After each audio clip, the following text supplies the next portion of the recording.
సిలికానాంధ్ర మనబడి బాలానందం చక్కని చిక్కని పదహారణాల తెలుగు వినోదం. శ్రోతలందరికీ నమస్కారం. చక్కని చిక్కని పదహారణాల తెలుగు వినోదం సిలికానాంధ్ర వారి బాలానందానికి స్వాగతం, సుస్వాగతం. ఈనాటి బాలానందాన్ని జార్జియా రాష్ట్రంలో ఉన్న కమింగ్ ఆల్ఫ్రటా మనబడి కేంద్రం బాలబాలికలు సమర్పిస్తున్నారు. ఈనాటి కార్యక్రమానికి మామయ్యగా వ్యవహరిస్తున్నది నేను, గౌరీధర్ మాధు. నాతో పాటు ఈ కార్యక్రమాన్ని మాత్రం ముందుండి నడిపించబోయేది మన బాలానందం అక్కయ్య సారిక.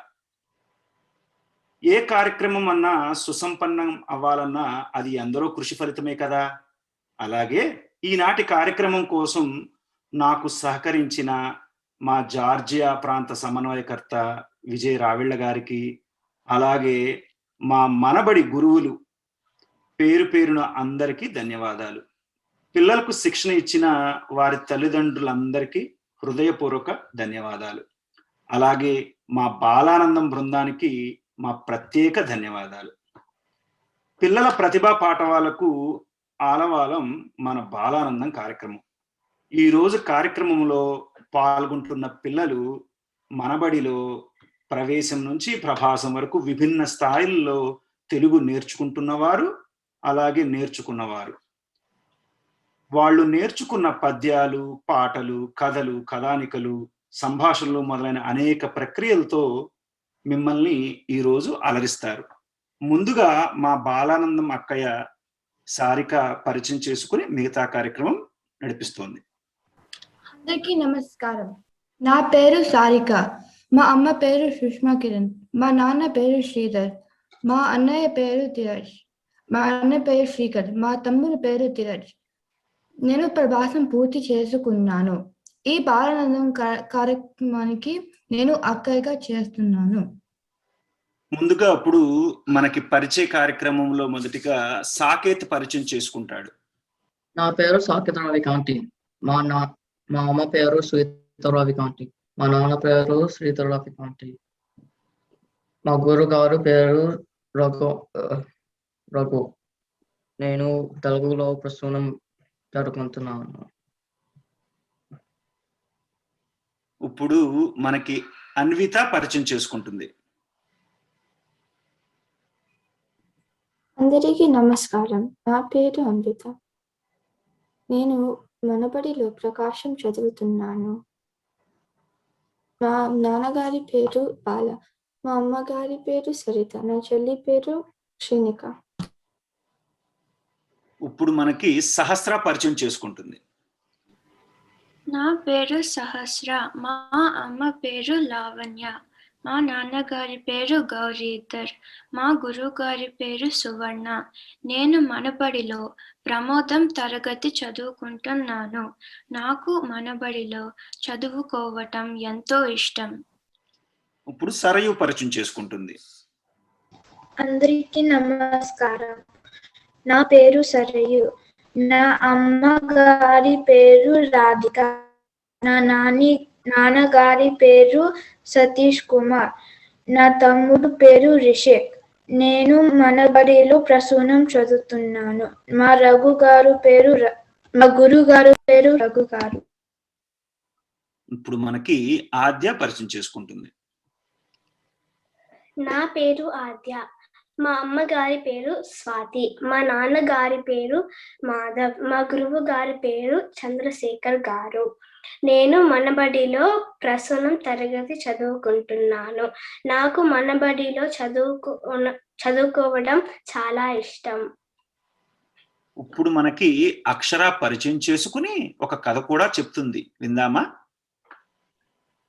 నా పేరు అక్షర మహాజన్.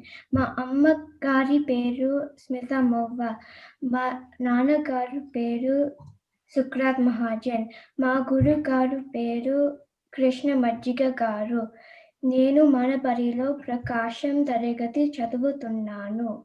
నాకు మనబడిలో చదవటం చాలా ఇష్టం. నేనిప్పుడు పేరు మర్చిపోయిన ఈగ కథ చెప్తున్నాను. అనగనగా ఒక పల్లెటూరులో ఒక రైతు ఇంటిలో గొడ్ల చావడి ఉంది. ఆ గొడ్ల చావడిలో ఒక పక్కన ఒక చిన్న ఇంటిలో ఒక ఈగ ఉంది. ఒక రోజున ఆ ఈగ తన ఇల్లు శుభ్రంగా ఉంచుకుందామని గడికి ఇల్లు అంటుంది. ఆ ఈగ తనెవరో తన పేరేమిటో మర్చిపోయింది. ఎంత ప్రయత్నించినా గుర్తు రాలేదు. అప్పుడు ఆ ఈగ చుట్టూ చూస్తే ఆ పొలంలో ఎన్నో జంతువులు కనిపించాయి. వాళ్ళెవరికైనా తన పేరు తెలుస్తుందేమో అడుగుదాము అని ఎగురుకుంటూ వెళ్ళింది. దగ్గరలో ఒక ఆవు కళ్ళు మూసుకుని నోరు కదుపుతూ నెమరు వేసుకుంటుంది. ఈగ ఆవు దగ్గరికి జుయ్యమని వెళ్ళి, ఆవు నా పేరేమిటో నీకు తెలుసునా అని అడిగింది. ఆవు బద్ధకంగా కళ్ళు తెరిచి అంబా అని అరిచి, నీ పేరు నాకేమి తెలుస్తుంది అని తిరిగి కళ్ళు మూసుకుని నెమరు వేసుకోవడం సాగించింది. ఒక మేక గడ్డి వేసుతూ కనిపించింది. ఈగ మేక దగ్గరికి జుయ్యమని వెళ్ళి, మేక నా పేరేమిటో నీకు తెలుసునా అని అడిగింది. మేక గబుక్కున తలెత్తి చూసి మే మే అని అరిచి, అస్తమానం నన్ను విసిగేస్తావు, నీ పేరు నాకేమి తెలుస్తుంది అని అక్కడి నుంచి చెంగున గెంతుకుంటూ వెళ్ళిపోయింది. ఒక కోడి నేల మీద నూకలు ఏరుకుని తింటుంది. ఈగ కోడి దగ్గరికి జుయ్యమని వెళ్ళి, కోడి నా పేరేమిటో నీకు తెలుసునా అని అడిగింది. కోడి మెడ ముందుకు వెనుకకు ఊపుతూ కుకురకో అని అరిచి, నూకలు తినడం గుడ్లు పెట్టడం తప్ప నాకేమి తెలుస్తుంది అని ఎగిరి ఇంకో దగ్గరికి వెళ్ళిపోయింది. ఒక గుర్రం దగ్గరికి వెళ్ళి, గుర్రం నా పేరేమిటో నీకు తెలుసునా అని అడిగింది. గుర్రం తోకతో తన వీపు మీద ఒకసారి కొట్టుకుని ఇహిహిహి అని సకలించింది. వెంటనే ఈగ గుర్తొచ్చింది, నా పేరు ఈగ అని సంతోషంగా తన ఇంటికి ఎగురుకుంటూ వెళ్ళిపోయింది. చాలా బాగా చెప్పావా అక్షర. ఇప్పుడు ఆది ఒక పద్యం చెప్తుంది, విందామా? వేరు పురుగు చేరి వృక్షంబు జరచును, చీడ పురుగు చేరి చెట్టు జరచు, కుత్సితుండు చేరి గుణవంతు జరచురా, విశ్వదాభిరామ వినురవేమ. చాలా బాగా చెప్పావా ఆద్య. ఇప్పుడు సరయు ఒక కథ చెప్తుంది.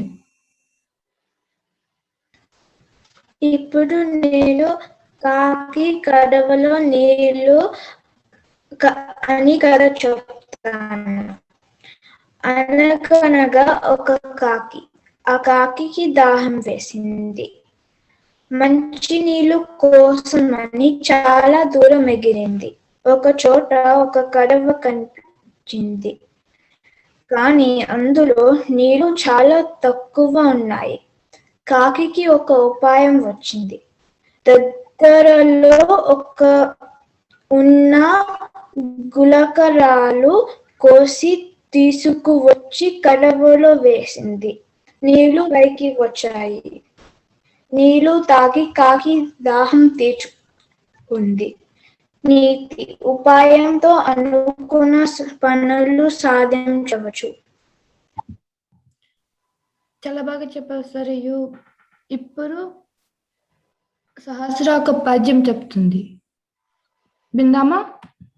కొంపగాలు వేల గుణపంబు చేబోను భావి త్రవ్వనేమి ఫలము గలుగు ముందు చూపు లేని మూర్ఖుండు చెడిపోవు లలిత సుగుణ జాల తెలుగు బాల. తాత్పర్యం ఏమిటంటే ఇల్లు కాలిపోతున్న సమయంలో ఆ మంటలని ఆర్పటానికి అప్పుడు గుణపం చేతిలో పెట్టుకొని నీటి కోసం బావి త్రవ్వటం మొదలు పెట్టటం వల్ల ప్రయోజనం ఏమీ ఉండదు. బావిని త్రవ్వే సమయం లోపల ఆ ఇల్లు కూలిపోతోంది. అలాగే ముందు చూపు లేని మూర్ఖుండు నష్టపోతాడు అని మంచి గుణములు గల తెలుగు బాలలు తెలుసుకోండి. చాలా బాగా చెప్పావు సహస్ర. ఇప్పుడు అన్విత ఒక కథ చెప్తుంది, విందామా? నేను చెప్పే కథ పట్టు వదలని ఈకలు. అనగనగా ఒక ఇంటిలో 2 ఈకలు తిరుగుతూ ఉన్నాయి. సాయంత్రం చీకటి పడ్డాక అవి ఎగురుతూ వంటింటిలోకి వెళ్ళాయి. పొరపాటున ఒక పాల కుండలో పడిపోయాయి. ఎంత ప్రయత్నించినా ఆ పాలలోంచి బయటకు రాలేకపోయాయి. మొదటి ఈగ ప్రాణాల మీద ఆశ వదిలేసుకుని అలాగే ఉండిపోయింది. కానీ 2వ ఈగ మాత్రం పట్ట వదలలేదు. మనం ఎలాగైనా ఈ పాలలోంచి బయట పడదాము అని అనుకుంది. పాలు కొంచెం జిగురుగా ఉండడం గమనించింది. ఈ పాలలోంచి మంచి వెన్న వస్తుంది అని గ్రహించింది. అప్పుడు ఒక ఉపాయం ఆలోచించింది. ఆ పాల గిన్నెలో అంచు చుట్టూ తిరగడం మొదలు పెట్టింది. కొంతసేపయ్యాక ఇంకా వేగంగా తిరిగి అలాగా రాత్రంతా తిరుగుతూనే ఉంది. గిరిగిరా గిరిగిరా గిరిగిరా గిరిగిరా. ఎంత ఆలసిపోయినా పట్టు వదలక తిరుగుతూనే ఉంది. అది గమనించి 2వ ఈగ కూడా పాల కుండలో అంచు చుట్ట గిరిగిరా పరిగెత్తింది. అలాగా తిరిగి తిరిగి పాల చిలికినట్టుగా చేసింది. అప్పుడు ఆ పాలలో మంచి చిక్కటి వెన్న తయారయింది. ఆ వెన్న మీద ఎక్కి ఆ 2 ఈగలు పాల కుండలోంచి బయటకు దూకాయి. అవి హాయిగా తప్పించుకుని బయటకి ఎగిరిపోయాయి. నీతి: పట్టుదలతో కృషి చేసి ఎంతటి ప్రమాదంలో నుంచి అయినా బయట పడగలము. అద్భుతంగా చెప్పావు అన్విత. ఇప్పుడు సాకేత్ ఒక పద్యం చెప్తారు, విందామా? సాకేత్ ఇప్పుడు మనకు పద్యం చెప్తాడు. పద్యం చెప్పు నాన్న. పొంగికోపు పాలు కంటరైన చాలు కడవటైన నేమి కర్ము పాలు భక్తి కలుగు కోరు పట్టరైన చాలు విశ్వదాభి రామ వినరవేమ. బాగా చెప్పావు సాకేత్. ఇప్పుడు అక్షర ఒక పద్యం చెప్తుంది, విందామా? శాంతమే జనులను జయము నందించును శాంతముననే గురుని జాడ తెలియు శాంత భావ మహిమ చర్చించలేమయా విశ్వదాభిరామ వినరవేమ. దాని తాత్పర్యం: శాంతము వలన విజయము లభించుతుంది. శాంతము వలన గురుని ఆచూకీ తెలుస్తుంది. శాంతము గురించి మాటల్లో చెప్పలేము.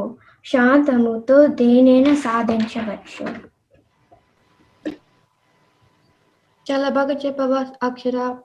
ఇప్పుడు ఆజీ ఒక కథ చెప్తుంది, విందామా? 3 చేపలు. అనగనగా ఒక అడవిలో ఒక కొలను ఉండేది.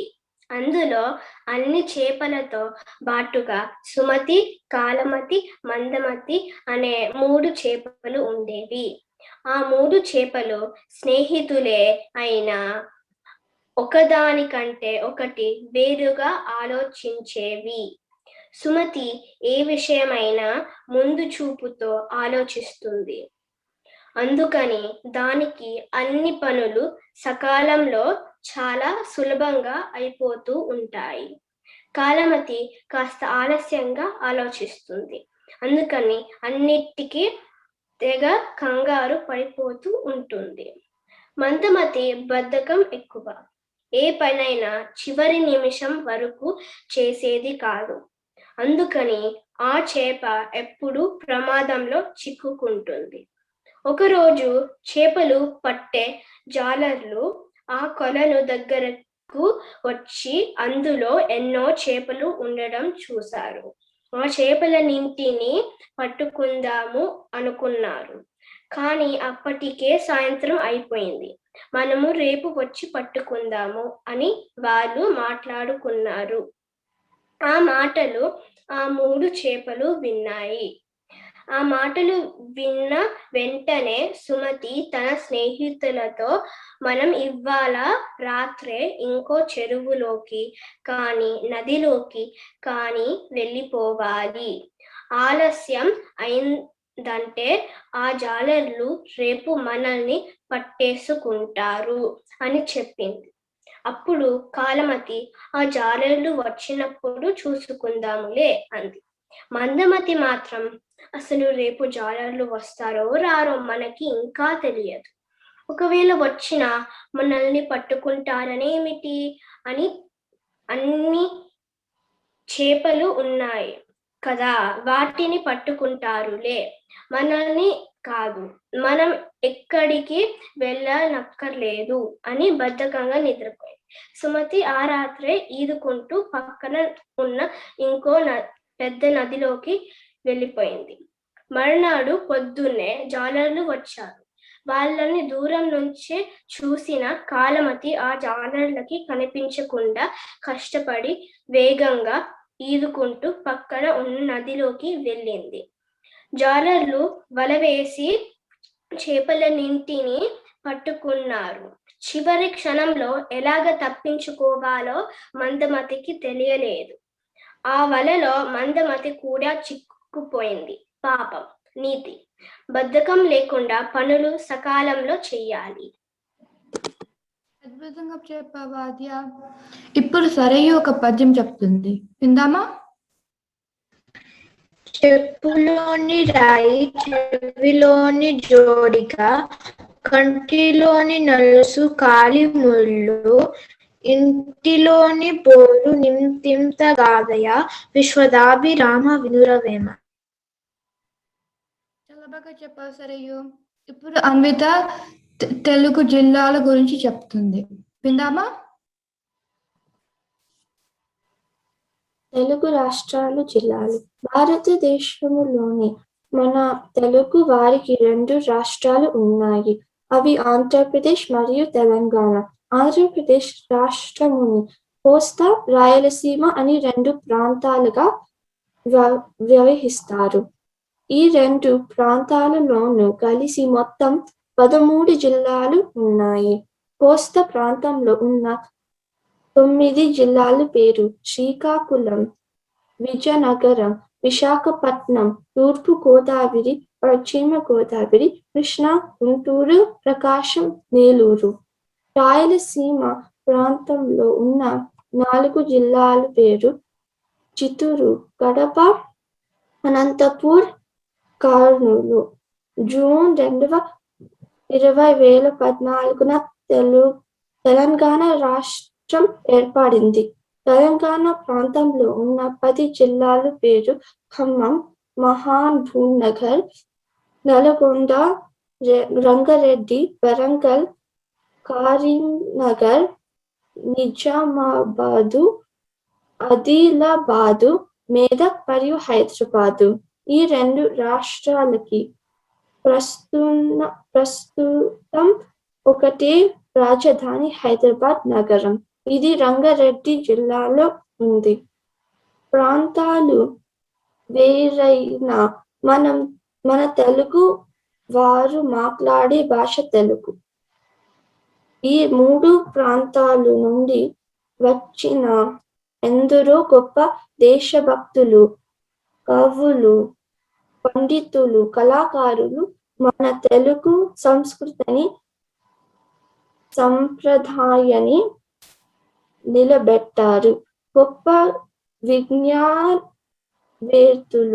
నాయకులు తెలుగు వారి ప్రతిభని ప్రపంచానికి చాటి చెప్పారు. చాలా బాగా చెప్పావు అన్విత. ఇప్పుడు సాకేత్ ఒక పద్యం చెప్తారు, విందామా? అనగననగా రాగమటి చేయలెత్తి నుండు తిన తీయనుండు సాధనమున పనులు సమకూరు ధరలోన విశ్వదాభిరామ వినురవేమ. బాగా చెప్పావు నాన్న. ఇప్పుడు మనకి దండోరాకి సమయం అవుతుంది. ఇప్పుడు దండోరా అనే కార్యక్రమం ద్వారా సిలికాన్ ఆంధ్ర వారి వార్తలు వినవచ్చు. ఆలస్యం ఎందుకు, మనం దండోరా వేసుకుందామా మరి?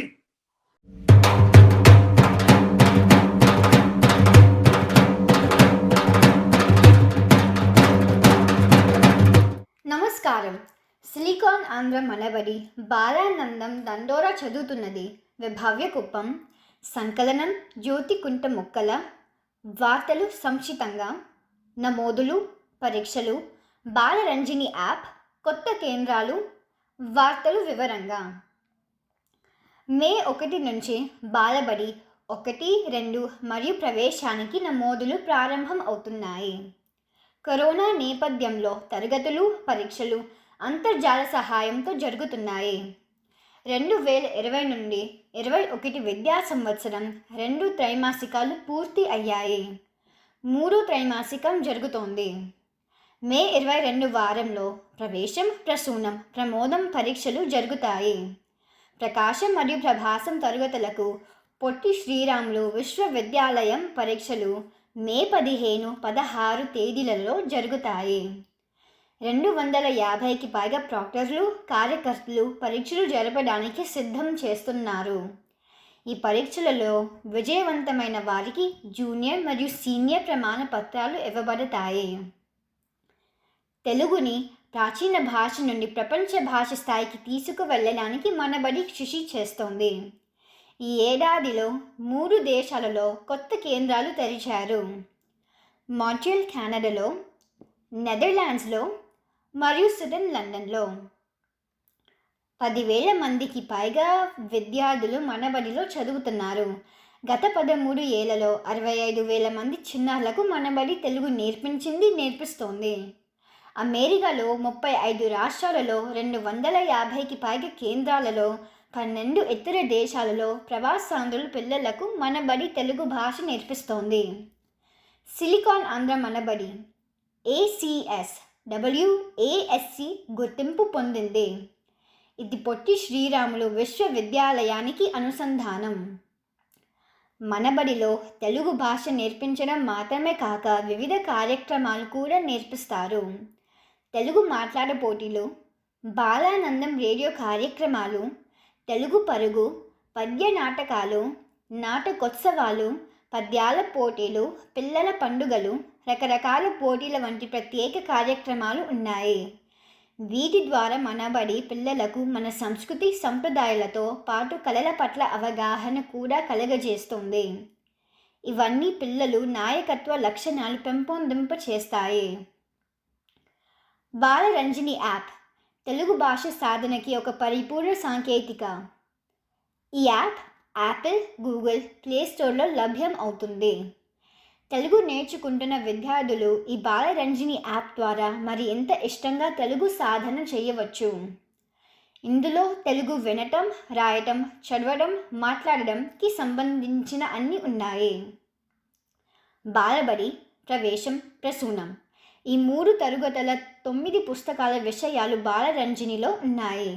తరువాత స్థాయి పిల్లలు కూడా దీని అభ్యాసానికి వాడవచ్చు. మీ పిల్లలని కూడా మనబడిలో చేర్పించండి. మీ మిత్రులకు చెప్పండి. రండి చెయ్యి కలుపుదాం, తెలుగు నేర్చుకుందాం. మనబడి ద్వారా తెలుగు దానిని ప్రపంచానికి ఎలుగెత్తు చాటుదాం. వివరాలకు manabadi.siliconandhra.org సంప్రదించండి. భాష సేవయే భావితరాల సేవ. ధన్యవాదాలు.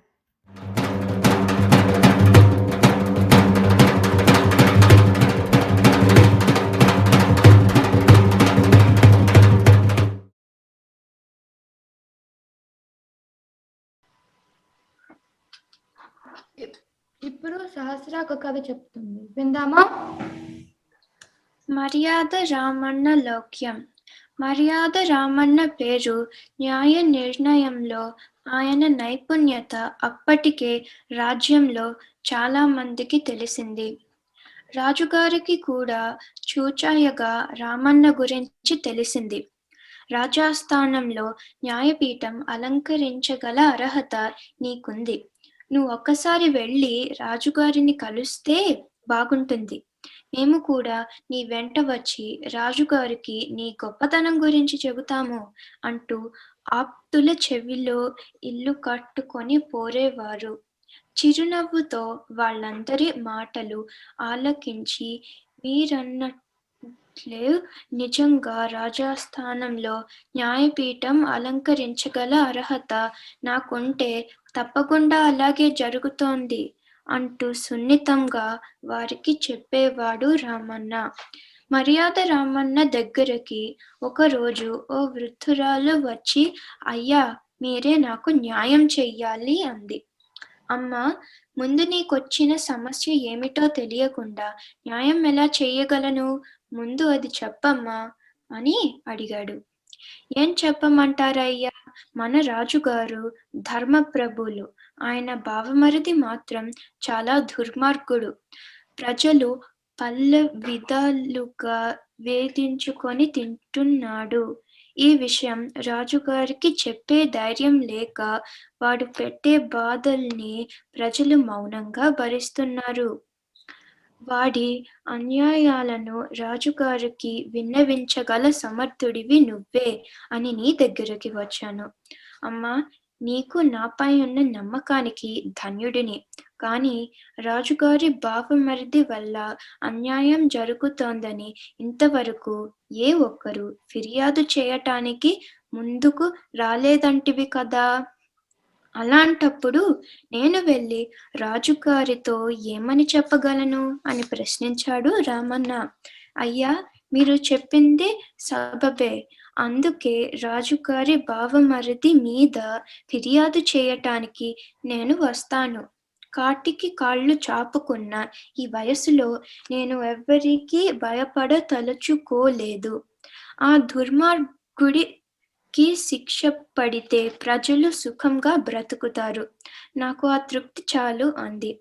ఆ వృద్ధురాలు మాటలకు రామన్న పొంగిపోయి, నీ ఫిర్యాదు ఏమిటో చెప్పు అని అడిగాడు. రాజుగారి బావమరిది నిన్న ఉదయం పన్నులు వసూలు చేయటానికి మా ఊరు వచ్చాడు. పంటలు సరిగ్గా పండలేదు. అందువల్ల చేతిలో డబ్బులు లేవని చెప్పాను. నా మాట వినిపించుకోకుండా మా ఇంట్లో జొరబడి ఇల్లంతా చిందరవందరగా చేసి తరతరాలుగా మా ఇంట్లో ఉన్న శివపార్వతుల బంగారు విగ్రహాలను ఎత్తుకుపోయాడు. ఆ విగ్రహాలు మా వంశంలో 15 తరాలుగా ఉన్నాయి. అయ్యా, దయచేసి నాతో రాజుగారి కొలువుకు వచ్చి రాజుగారి బావమరిది దుర్మార్గం బయటపెట్టి ఆ విగ్రహాలను నాకిప్పించి ఆ దుర్మార్గుడి బారి నుంచి ప్రజలను కాపాడండి అని అర్థించింది. మారు మాట్లాడకుండా రామన్న ఆ వృద్ధురాల వెంట రాజుగారి కొలువుకు బయలుదేరాడు. రాజుగారి కొలువులో అడుగు పెట్టే సమయానికి బావమరిది రాజుగారితో ప్రజలు పన్నులు కట్టకుండా ఎగవేయటం గురించి కట్టుకథలు చెబుతూ ఉన్నాడు. రామన్న రాజుగారికి తన గురించి వివరాలు చెప్పకుండా వృద్ధురాలికి రాజుగారి బావమరిది చేసిన అన్యాయం గురించి ఫిర్యాదు చేశాడు. ఫిర్యాదు విని రాజుగారు అతను చెప్పేది నిజమా అని బావమరిదిని ప్రశ్నించాడు. ప్రభు, అతను చెప్పేది అబద్ధం. నేను ఆ వృద్ధురాలు పన్ను కట్టకుండా డబ్బులు లేవంటే జాలి తలచి ఆ ఏడాది నీ బదులు పన్ను నేను చెల్లిస్తానని చెప్పి వచ్చాను. ఇతను ఏదో దుర్బుద్ధితో నా మీద ఈ నింద వేస్తున్నాడు అంటూ బుకాయించాడు.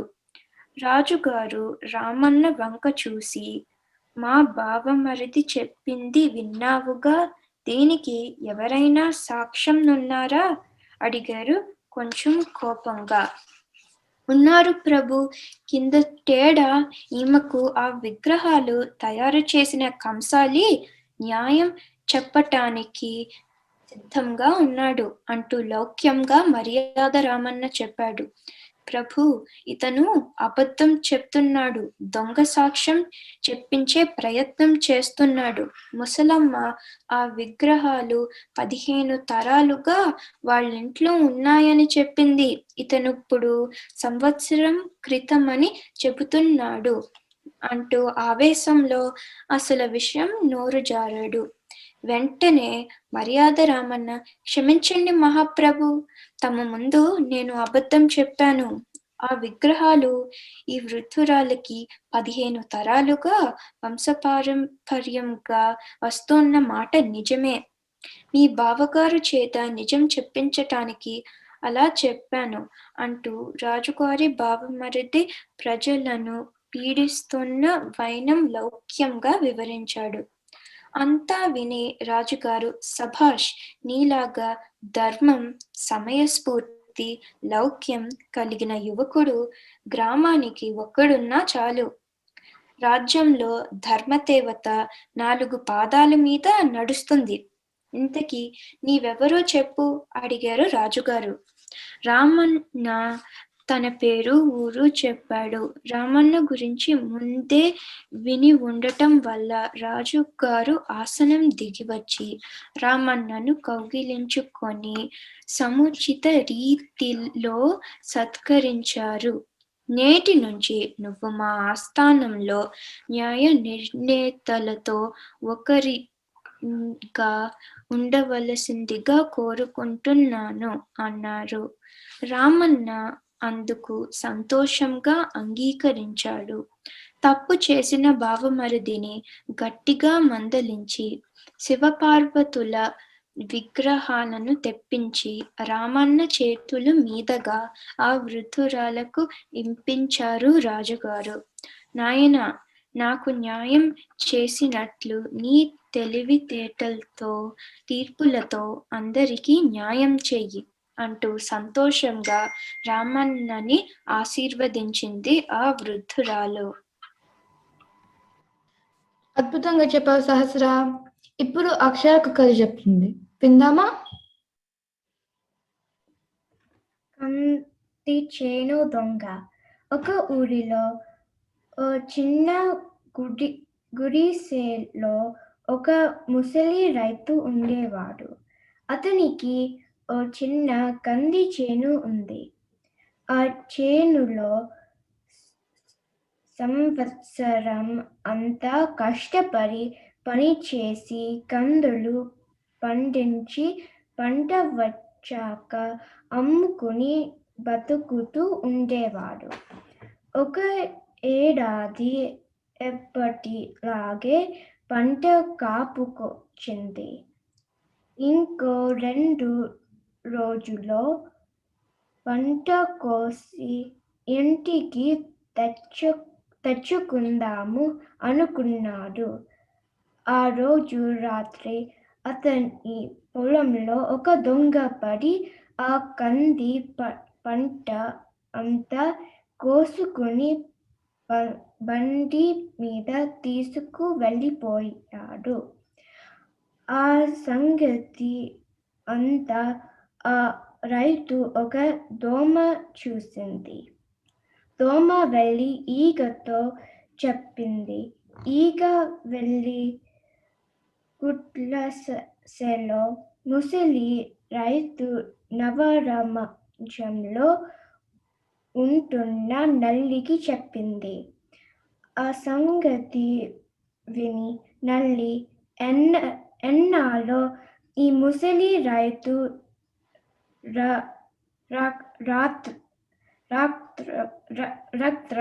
రక్తం రాగి మనం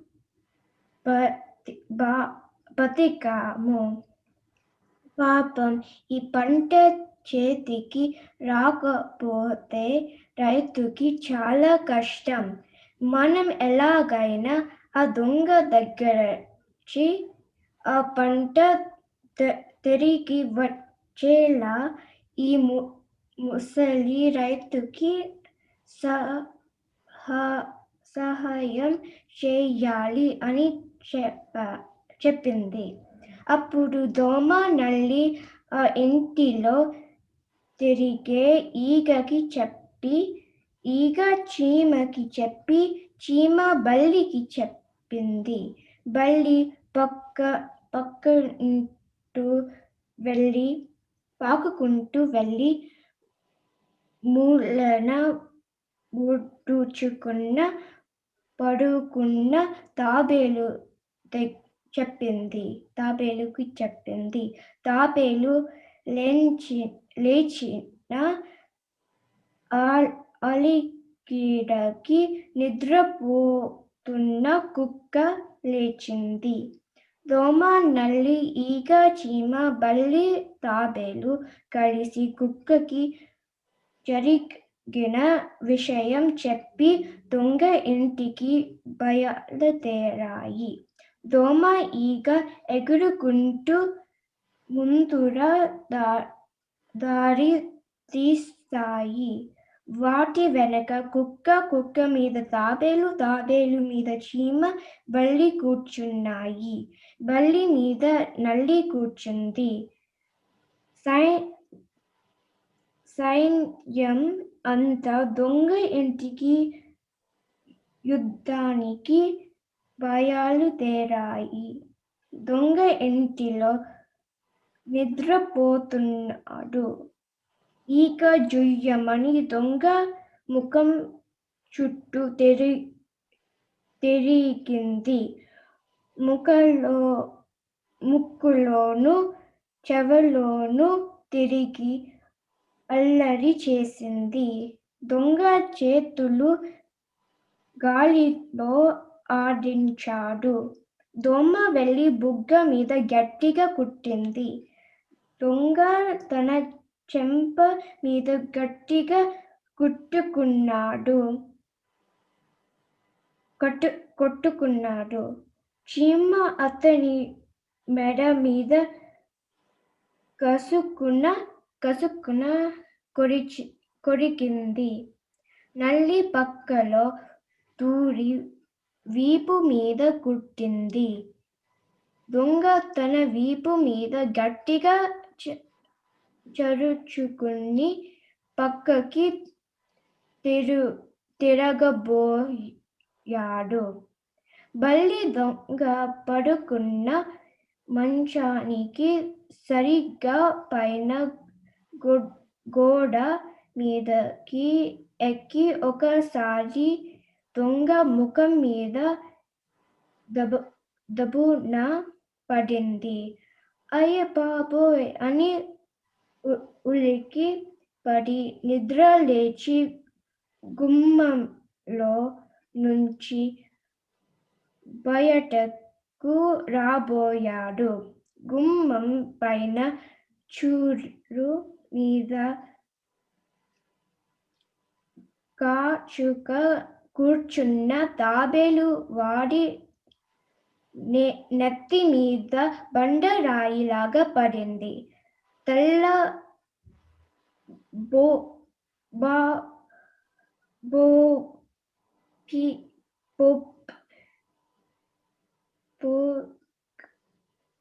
దొంగ బాబోయ్ చచ్చారోయ్ అని అరిచాడు.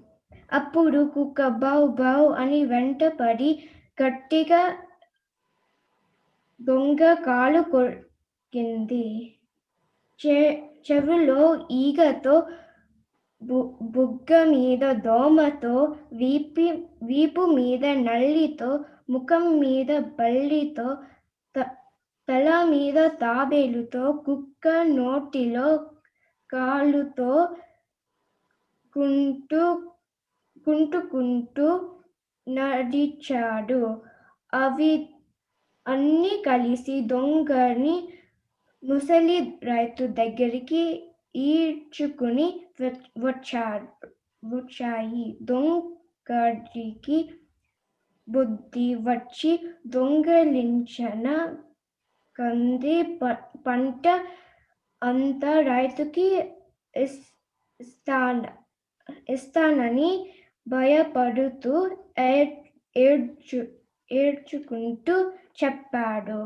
దొంగ వచ్చి పంట ఇస్తానని చెప్పిందుకు ముసలి రైతు బోర్డంత ఆశ్చర్యపోయాడు. అద్భుతంగా చెప్పావు అక్షర. ఇప్పుడు ఆది ఒక కథ చెప్తుంది. ప్రక్కకు తప్పుకోండి. అనగనగా ఒక ఊరిలో ఒక పేదవాడు ఉండేవాడు. అతడు రోజు అడవికి వెళ్ళి కట్టెలు కొట్టి వాటిని తెచ్చి అంగట్లో అమ్ముకుని బతుకుతూ ఉండేవాడు. ఒక రోజున అడవిలో బోలెడన్ని కట్టెలు దొరికాయి. వాటిని కొట్టి మోపుగా కట్టి వీపు మీద వేసుకుని అంగడి వీధికి వచ్చాడు. జనం వీధిలో ఎక్కువగా ఉన్నారు. అసలే వీపు మీద ఎక్కువ బరువు ఉంది. అంతమంది జనం మధ్య నుంచి తప్పించుకుని వెళ్ళడం కొంచెం ఇబ్బందిగా అనిపించింది. అందుకని ఆ పేదవాడు పెద్దగా గొంతెత్తి ప్రక్కకు తప్పుకోండి అని కేకలు పెడుతూ వీధి వెంట నడిచాడు. అతడి కేక విని వీధిలో జనం తప్పుకుంటూ వచ్చారు. కానీ ఒక గర్విష్టివాడు మాత్రం పక్కకు తొలగలేదు. ఈ పేదవాడు కేకకి నేను పక్కకి తప్పుకోవడం ఏమిటి అని అనుకున్నాడు.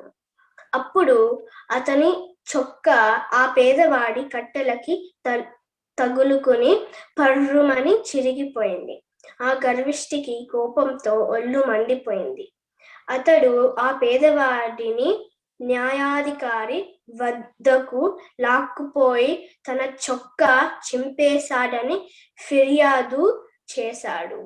న్యాయాధికారి పేదవాడిని ఎన్నో ప్రశ్నలు వేశాడు.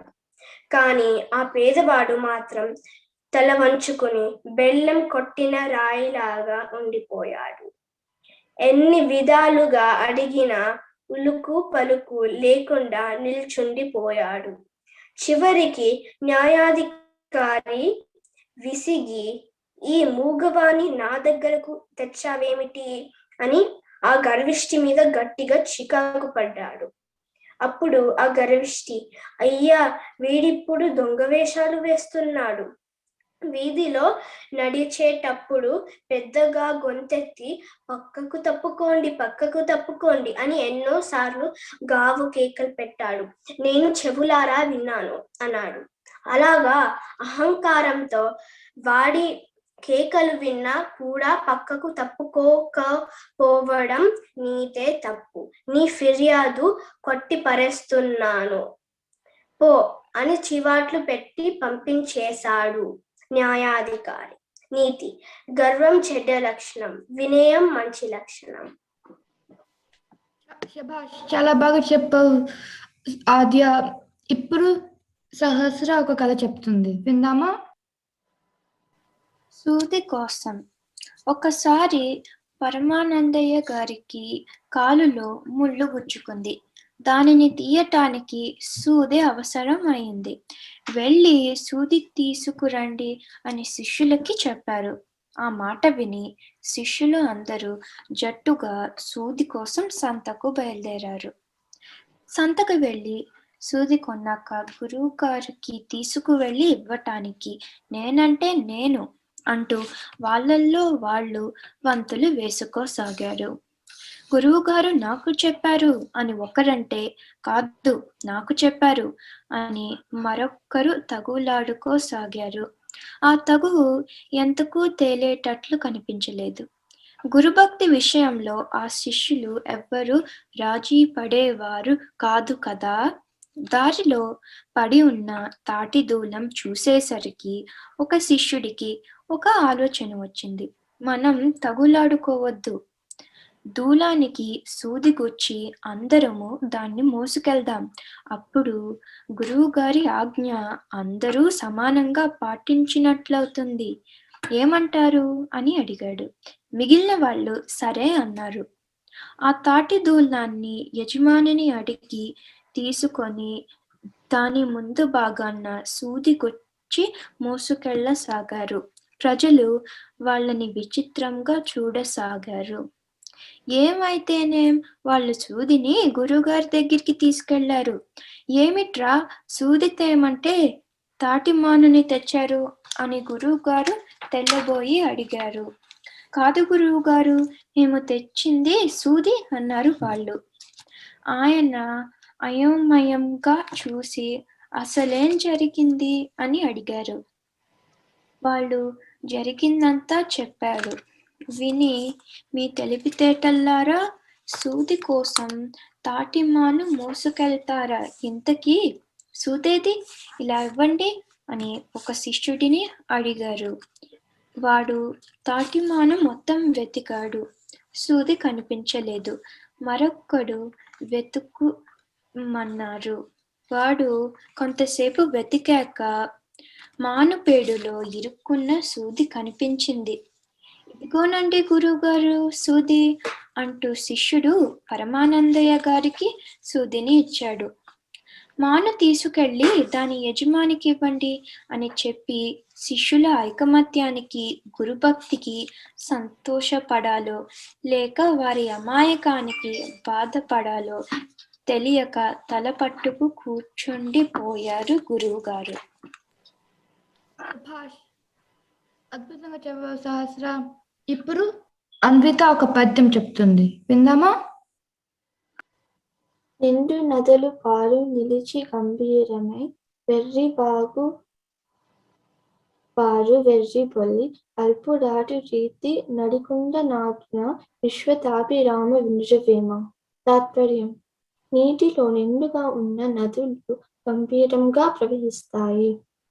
నీళ్లు తక్కువగా ఉన్న పిలకలు ఎగిరి పడుతూ పారుతుంటాయి.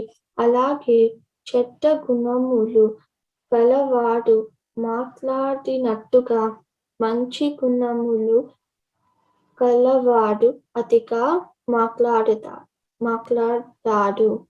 బాగా చెప్పావు అన్విత. ఇప్పుడు సారిక, నువ్వు కొన్ని సంగీత విషయాల గురించి చెప్తావా? భారతదేశ సంస్కృతిలో లలిత కళలకి అత్యంత ప్రాధాన్యత ఉంది. భారతదేశ సంగీతానికి మూలం సప్తస్వరాలు.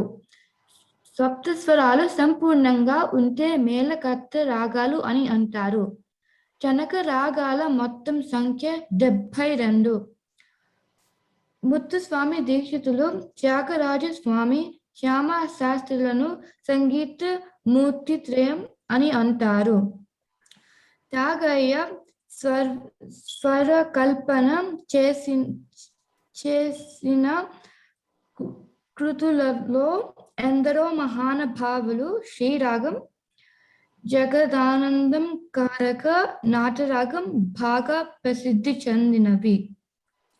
ముత్తుస్వామి దీక్షితులు కృతులలో వాతాపి గణపితం భజే, హంసధ్వని రాగం, మహాగణపతిం మనసా స్వరామి నాటరాగం. శ్యామ శాస్త్రి కృతులలో కళ్యాణి రాగం ఓ జగదారంభ నన్ను ఆనంద భైరవి ముఖ్యమైనవి. నేను ఇప్పుడు ఒక గీతం పాడుతున్నాను. రాగం ఆనంద భైరవి, తాళం ఆది తాళం. నీదా నీ సా సా నీ సా గా రే సా నీ నీ దా పా మా పా పా పా దా నీ దా పా మా మా పా మా పా గా రే సా సా నీ సా గా గా మా పా మా గా రే సా పా మా గా మా గా రే గా రే నీ సా సా పా పా మా గా మా గా రే గా గా రే నీ సా సా సా గా రే గా మా పా నీ దా నీ పా దా నీ సా గా రే సా నీ నీ దా పా మా పా పా పా దా నీ దా పా మా పా గా రే సా సా నీ సా గా గా మా పా మా గా రే సా. కమల సులోచన విమల తటాకిని మరా లగామిని కరే హర మాదే బింబ ఆనన విధు మండల రే చందన కుంకుమ సంకలితే పరిమళ కస్తురి తిలక తరే రే జాజ సయ్యా కజకు జగన జగ భోజ మరాల కామిని కరే హర మాధే బింబ ఆనన విధు మండల రే విధు మండల రే. బాగా పాడావు సారిక. సంగీత విషయాలు కూడా చాలా బాగా చెప్పావు. ఇప్పుడు మనకి సరయు ఒక కథ చెప్తుంది, విందామా? చాకలి గాడిద కుక్క. అనగనగా ఒక చాకలి ఉన్నాడు. చాకలి దగ్గర ఒక గాడిద ఒక కుక్క ఉన్నాయి. ఒక రోజు రాత్రి చాకలి ఇంటికి దొంగ వచ్చాడు. దొంగని చూసి కుక్క అరవలేదు. అప్పుడు గాడిద, దొంగ వచ్చాడు, నువ్వు గట్టిగా అరిచి చాకలిని నిద్రలేపు అని కుక్కకి చెప్పింది. చాకలి నాకు సరిగా అన్నం పెట్టలేదు, అందుకని నేను అరవను అని కుక్క చెప్పింది. గాడిద ఎంత చెప్పినా కుక్క అరవలేదు. ఆఖరికి గాడిద, నేను అరిచి చాకలిని నిద్ర లేపుతాను అని అనుకుంది. గట్టిగా ఉండ్ర పెట్టింది. చాకలికి నిద్ర భంగం అయింది. నిద్ర లేచి కోపంతో గాడిదని కొట్టింది. నీతి: ఎవరు పనులు వాళ్ళే చేయాలి. బాగా చెప్పావు సరియు. ఇప్పుడు మనకి సహస్ర ఒక పద్యం చెప్తుంది. కలిమి గలుగు నేస్త కాండ్రు వేలకు వేలు, కలిమి లేక చెలిమి కాండ్రు లేరు, లేమి వేళ మిత్రులే ప్రాణమిత్రులు, లలిత సుగుణ జాల తెలుగు బాల.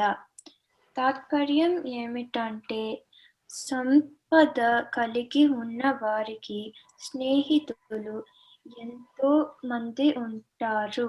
ఆ ధనం లేని రోజు అలాంటి స్నేహితులు నిలబడరు. ధనం లేనప్పుడు కూడా మనతో ఉన్న స్నేహితులు నిజమైన ప్రాణమిత్రులు అని మృదువైన మంచి గుణములు గల తెలుగు బాలలు తెలుసుకోండి. ఈ చిన్నారులందరూ పద్యాలు, పాటలు, కథలు చెప్పడమే కాకుండా తెలుగులో చక్కగా మాట్లాడాలని మన బడిలో మా అందరి ఆశ, ఆశయం కూడా. మనమందరం తెలుగు వింటూ, మాట్లాడుతూ, చదువుతూ ఉంటేనే కదా అది సాధ్యపడుతుంది. అందుకు మనందరం ఒక ప్రతిజ్ఞ చేద్దాం రండి. మీరందరూ నాతో ప్రతిజ్ఞ చేయండి, సరేనా? అందరూ ప్రతిజ్ఞ చేయాలి. తెలుగు నా మాతృభాష. తెలుగు ఎందుకంటే చాలా ఇష్టం.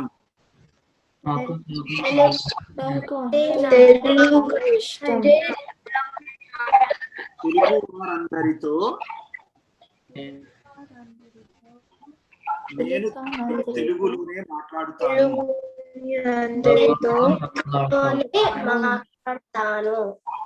తెలుగు చాలా చదువుతాను. నేను తెలుగులో చదువుతాను.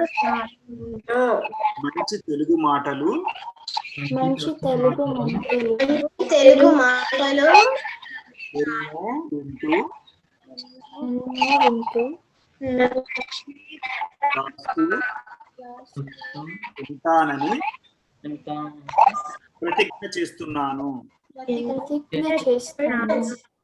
జై హో తెలుగు తల్లి, జై హో తెలుగు తల్లి.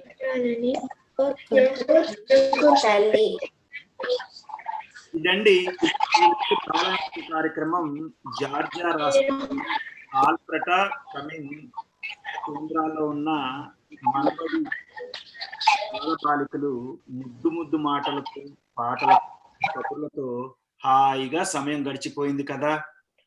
వచ్చే వారాంతం మళ్ళీ మరో 4 మనబడి కేంద్రాలు సమర్పించే బాలానందంతో మీ ముందు ఉంటుంది సిలికానాంధ్ర వారి మనబడి.